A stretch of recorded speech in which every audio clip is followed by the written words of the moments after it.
एक निवेदन आप सबसे करेंगे, दुख है ना थोड़ा सा अगर आपके जीवन में, शिव जी को आप जल चढ़ाना चालू कर दीजिए।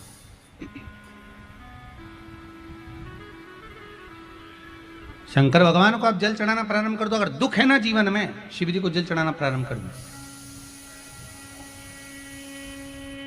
और एक निवेदन और करेंगे, अगर दुख समाप्त ही नहीं हो रहा है, श्री शिवाय कोई बीमारी महाराज एक पूरी होती है, दूसरी लग जाती है, दूसरी बीमारी पूरी होती है, तीसरी लग जाती है, तीसरी बीमारी पूरी होती है, चौथी लग जाती है, कुछ प्रॉब्लम चली रही है, तो एक जल के पात्र में जल लीजिए, कलश लोटा पानी का भर लीजिए और उस पात्र में चावल के 2 दाने डाल लीजिए, अक्षत के 2 दाने डालिए। घर में से लेकर जाओ, थोड़ा सा जल बेलपत्री के वृक्ष के नीचे डाल दीजिए, थोड़ा सा जल पीपल के वृक्ष के नीचे डाल दीजिए और थोड़ा सा जल या तो आंवले का पेड़ मिल जाए या शमी का वृक्ष मिल जाए, शमी का वृक्ष मिले या आंवले का वृक्ष मिले, उसके नीचे डाल दीजिए।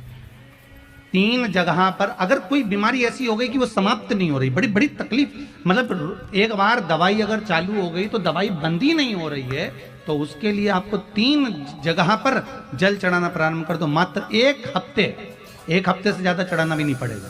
जैसे 1 हफ्ते आप टेबलेट लेते हो, गोली लेते हो, 1 हफ्ते चढ़ाना प्रारंभ कर दो। सबसे पहले बेलपत्री के पेड़ के नीचे क्या करना है, जल का पात्र लेना है, उसमें 2 दाने चावल के डालना, 2 दाने अक्षत के डालिए। पहले बेलपत्री के पेड़ के नीचे जाओ, वहां जल चढ़ाओ, फिर जाइए पीपल के वृक्ष के नीचे, वहां जल चढ़ाइए। आखिरी में या तो शमी के नीचे या फिर आंवले के नीचे, इन दोनों में से कोई एक वृक्ष जिसके नीचे। पर 1 हफ्ते अगर आपने आंवले में चढ़ाया है तो आंवले में ही चढ़ाना, शमी में चढ़ाया है तो शमी में चढ़ाना है। ये बदल के मत चढ़ाना कि आज मैं शमी में चढ़ा देती हूँ, कल आंवले में चढ़ा दूंगी, ऐसा नहीं। कितना सुंदर कहा है, जब जिंदगी बहुत संघर्ष में चल रही हो, बहुत दुख का जीवन चल रहा हो, बहुत कष्ट का जीवन चल रहा हो, बहुत कष्टमय जीवन चल रहा हो, तब शमी के 5 पत्ते, शमी के 5 पत्ते, एक दुर्वा के साथ, एक अक्षत चावल का 1 दाना, वो भी हल्दी में भिंगोया हुआ हो या केसर में भिंगोया हुआ हो, शमी पत्र 5, 1 दुर्वा, 1 चावल का दाना, जो दिल से हृदय से बेलपत्री के वृक्ष के नीचे पार्थिव लिंग का निर्माण कर कर मट्टी का शिवलिंग बनाकर प्रदोष काल में, मतलब शाम के समय पर शिवलिंग बनाकर उस पे जल चढ़ाकर, जो ये 5 शमी का पत्र, 1 दुर्वा और 1 चावल का दाना, अपनी कामना कर कर, जो दुख चल रहा है, बाबा से विनय कर कर 1-1 पत्ता जब समर्पित कर दे, फिर 1 दुर्वा समर्पित कर दे, फिर 1 चावल का दाना समर्पित कर दे और बाबा का वहीं पर पुनः विसर्जन कर दे। 3 महीना तो जाने दो, 15 दिन के अंदर वो दुख कटता जरूर है, चाहे कोई भी दुख, किसी भी तरह का दुख क्यों हो। 1 बेलपत्र के वृक्ष की परिक्रमा करने वाले को हजारों अश्वमेध यज्ञ का फल प्राप्त हो जाता है, हजारों अश्वमेध यज्ञ का फल प्राप्त हो जाता है। उसी तरह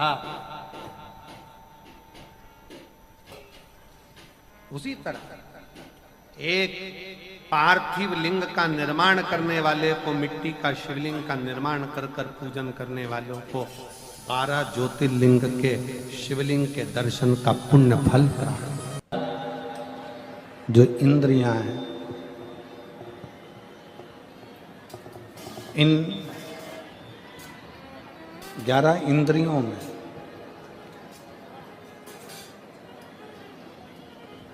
केवल एक भगवान शिव की अविरल भक्ति धारण करने के लिए ये इंद्रियां आप और हमको मिली, चाहे वो ज्ञान इंद्री हो, चाहे वो कर्म इंद्री हो, चाहे वो मन। कोई कह रहा था कि गुरुजी, शंकर जी के मंदिर में जाने से, भगवान शंकर के मंदिर में पहुंचने से, जाने से क्या हमारा दुख कट जाता है? किसी ने पूछा कि शिव मंदिर में जाने से क्या हमारा दुख कट जाता है? शिव महापुराण में षडानंद कार्तिकेय और भगवान श्री गणेश जी का एक संवाद है। श्री गणेश जी महाराज कार्तिकेय बाबा से एक प्रश्न कर दिए। कार्तिकेय बाबा गणेश जी के प्रश्न को सुनकर, गणेश जी के संवाद को सुनकर तुरंत उत्तर देते हैं। भगवान कार्तिकेय जी के सम्मुख में गणेश जी महाराज का एक सुंदर सा संवाद है, बड़ा सुंदर संवाद, कि मान लो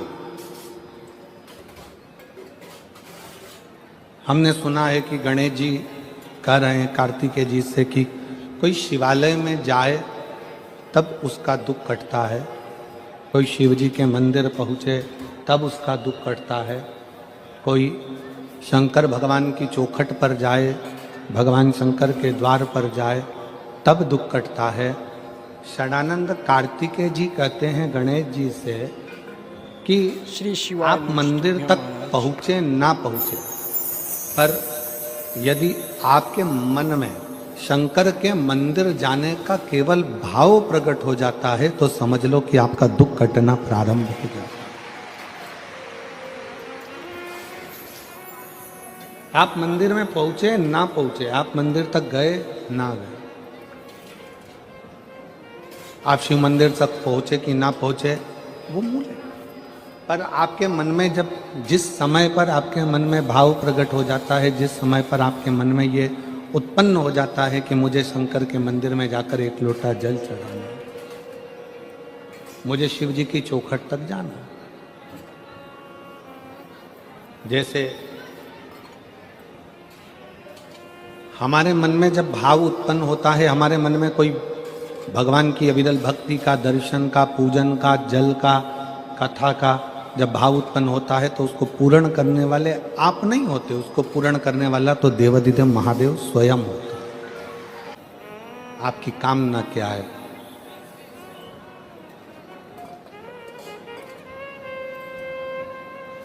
शिव महापुराण एक कल्प वृक्ष है। कल्प वृक्ष का मतलब क्या होता है? जिसके नीचे बैठकर जो कामना करी जाए वो पूर्ण होती है। यहां कोई दूसरा नहीं है। शिव महापुराण पंडाल, शिव महापुराण जिस भूमि पर होता है 7 दिन वो भूमि तुम पंडाल में जगह नहीं मिले, हमने पहले भी कथाओं में कहा, अपने साथ में लेकर चला करो एक छाता, 2 पानी की बोतल, शिवाय नमस्तुभ्यं, एक बिछाने का और एक ओढ़ने। 2 पानी की बोतल किसके लिए? एक अपने लिए, एक अपनी अड़ोसन पड़ोसन पीछे वाली धड़ोसन के लिए। उसके अपन किसी को कुछ नहीं दे सकते, अपनी पड़ोसन को थोड़ा सा पानी तो पिला सकते हैं। पंडाल में किसी का मुख झूठा करा देना, समझ लेना कि भोलेनाथ ने तुम्हारा भंडार खोलना प्रारंभ कर दिया। किसी का मुख झूठा करा देना, एक जरा सी टॉफी खिला दी, कोई ने बिस्कुट खिला दिया, कोई ने कोई सामान घर से बना कर लिया, कई लोग पूड़ी लाते हैं, कोई चाय पिलाता है, कोई कॉफी पिलाता है, कोई दूध पिलाता है, कोई सामग्री लाता है, रात दिन लोग सेवा करते। ये शिव महापुराण का पंडाल नहीं, ये कुबेरेश्वर बाबा का कल्प वृक्ष है, जिस वृक्ष के नीचे बैठकर जो मांगा जाता है वो प्राप्त हो जाए, वो प्राप्त हो। आप सब बैठकर जो भगवान शंकर की अविरल भक्ति करते हो, भजन करते हो, स्मरण करते हो, कीर्तन करते हो, ये उसका रास्ता। किस रूप में शिव यहाँ आते हैं, किस रूप में भोलेनाथ यहाँ बैठकर कथा का रस तत्व ग्रहण करते हैं, किस रूप में भगवान शंकर कथा का वाचन करते हैं, किस रूप में भगवान शंकर कथा करवाते हैं, ये वही जान सकते। शिव कथा कर रही है। श्री शिवाय नमस्तुभ्यं। कनक कुंडला, रत्न भद्र, यक्ष दोनों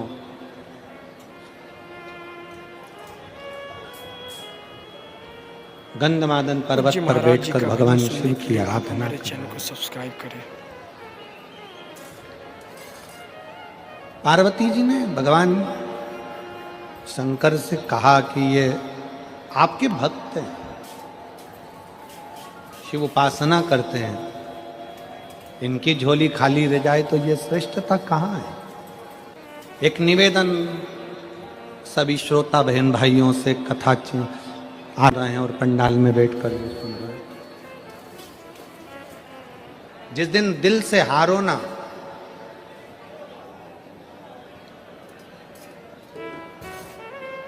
थोड़ी तकलीफों में अगर घिर जाओ, तकलीफें आ जाएं, कष्ट आ जाए, तकलीफें जिस दिन तुम्हारे भीतर बहुत ज्यादा मात्रा में आ जाए, उस दिन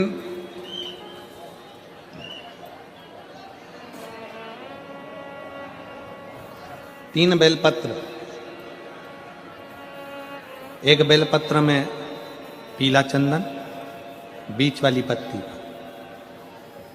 जिस दिन तुम्हें लगे कि मैं बहुत दुखी चल रही हूं और मेरा काम हो ही नहीं रहा, बहुत तकलीफ की जिंदगी चल रही है, कोई हाथ पकड़ने वाला नहीं है, कोई संभालने वाला नहीं है और बहुत तकलीफ हो रही, बहुत तकलीफ।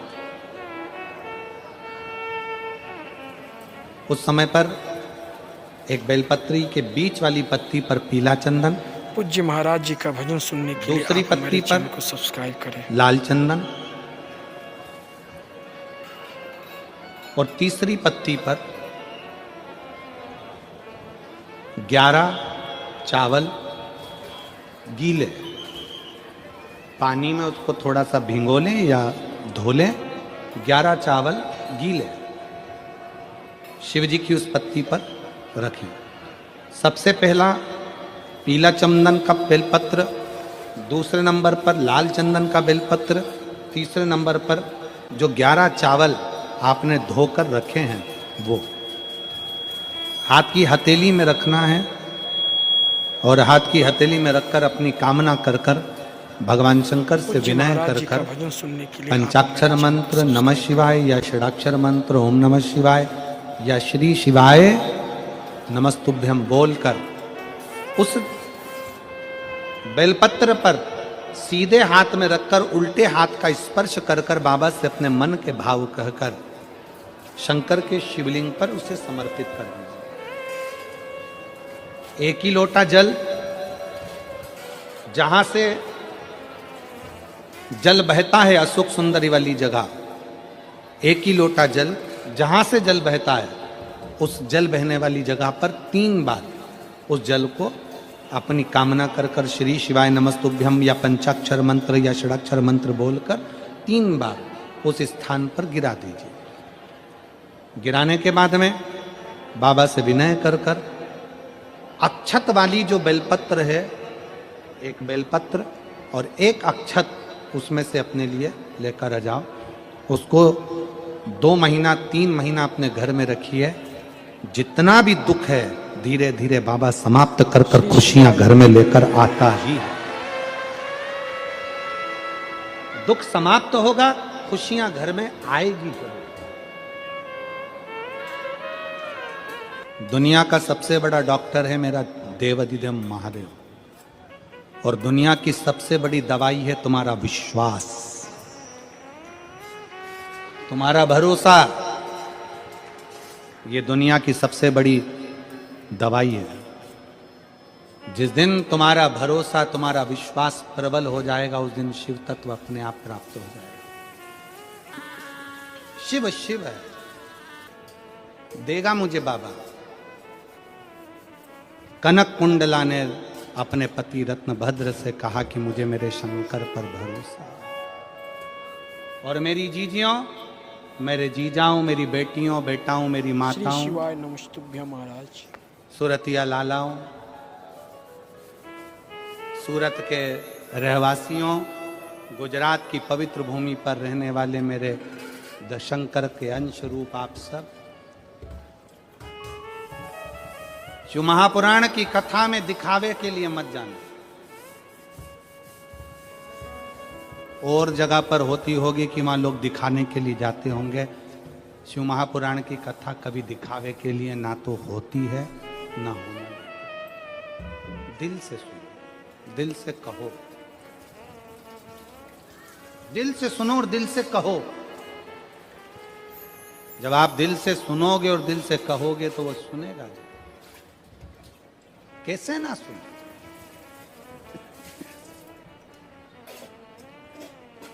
शिव कथा कह रही है, कनक कुंडला रत्न भद्र तप में लग गए शंकर भगवान से पार्वती जी ने कहा इसको कुछ देव।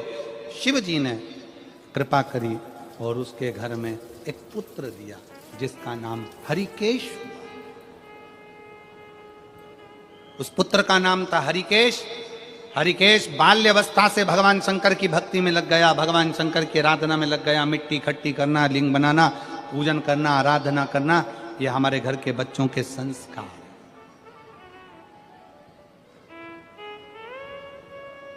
और संस्कार श्री बहुत शिवाय जरूरी है। नमस्तुभ्यं महाराज। शिव महापुराण की कथा कहती है बेटा एक कुल को तारता है और बेटी दो कुल को तारती है। बेटी जन्म ले तो गौरान्वित होई है। बेटी जन्म ले तो गौरान्वित हुई है, बेटी दो कुल को तारती है। शंकर जी के किसी धाम में 12 ज्योतिर्लिंग में, शंकर जी के किसी ज्योतिर्लिंग में, भगवान शंकर के धाम में अगर कभी एक रात्रि रुकने का भी मन हो जाए और आपका कहीं पुण्य प्रबल हो जाए कि मैं शंकर के चौखट पर जाकर एक रात्रि विश्राम करूं। जैसे जैसे उस बहन ने ये पत्र में इस बहन ने लिखा कि 6 साल से बेटा पड़ा हुआ था और उस माँ ने लिखा कि हम सीहोर गए, वहाँ विश्राम किया, बाबा से विनय करी, निवेदन करा। शंकर की भूमि पर, कंकर शंकर की धरा, कुबरेश्वर धाम की धरा पर लोग जिस आस से जाते हैं बाबा वो मनोकामना पूर्ण करता ही है। शिव देता ही। फिर मेरी जीजियों, मेरे जीजाओं, बेटियों, बेटाओं, मेरी माताओं, सती मैया ने जो गलती करी वो आप ना करिएगा। माता सती ने एक गलती कर दी थी कि कथा कुंभज बाबा के आश्रम में सुनने के लिए गई माता सती और मन में यह भाव लेकर आ गई कि इस शरीर को समाप्त कर दूंगा। कथा में बैठो, अच्छा सोचो, श्रेष्ठ सोचो, जन कल्याण का सोचो। कर्मनाशा नदी प्रकट हो गई। भगवान श्री शिवाय नमस्तुभ्यं महाराज। विष्णु ने भगवान शंकर जी से प्रार्थना करी कि प्रभु ये जो ब्रह्मा जी का सिर कट कर नीचे गिरा है इससे लोग नफरत करेंगे, आप कृपा कर दो। तब भगवान ने कृपा करी और कहा कि ब्रह्मा जी का कटा हुआ शीश बट का पेड़ बनेगा, बट वृक्ष बनेगा और उस बट वृक्ष के नीचे भगवान शंकर स्वयं विराजमान होंगे और शिव जी का नाम बटकेश्वर महादेव होगा। बोलो बटकेश्वर महादेव की। भगवान शंकर का नाम बटकेश्वर हो गया। शिव जी बड़ के पेड़ के नीचे विराजमान हो गए। शिव महापुराण की कथा कहती है कि जीवन में बटकेश्वर महादेव का स्मरण, कभी मान लो कोई पैसा लेकर चले गया, कोई तुम्हारा धन लेकर चले गया, कहीं से पैसा नहीं आ रहा है, गया हुआ धन रुक गया है, तो भगवान शंकर को एक लोटा जल बटकेश्वर महादेव के नाम से समर्पित करें।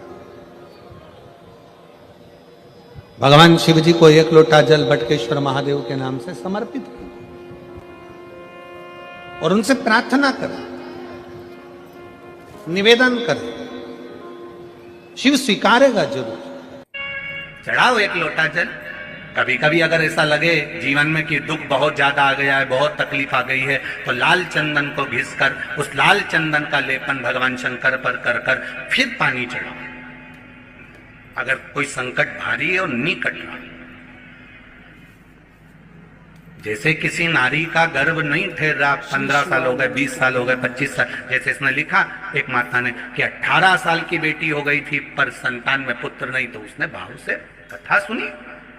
ऐसे आपके भीतर अगर 20 साल हो गए, 25 साल हो गए, 30 साल हो गए, संतान का सुख ही नहीं है, लाल चंदन का लेपन बाबा भोलेनाथ पर करना प्रारंभ करो। पीठिका पर लाल चंदन का लेपन करना प्रारंभ करो। लाल चंदन से बाबा का श्रृंगार करना प्रारंभ करो। एक बेलपत्री पर लाल चंदन, दोनों पत्ती नीचे वाली, जो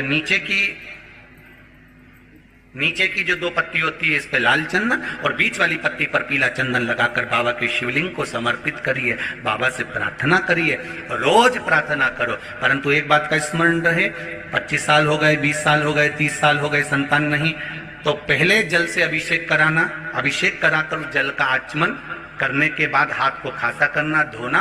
उसके बाद में फिर वापस बाबा का स्नान कराओ, फिर चंदन का लेपन कराओ, फिर 1 लोटा जल चढ़ाकर बाबा का स्नान कराओ।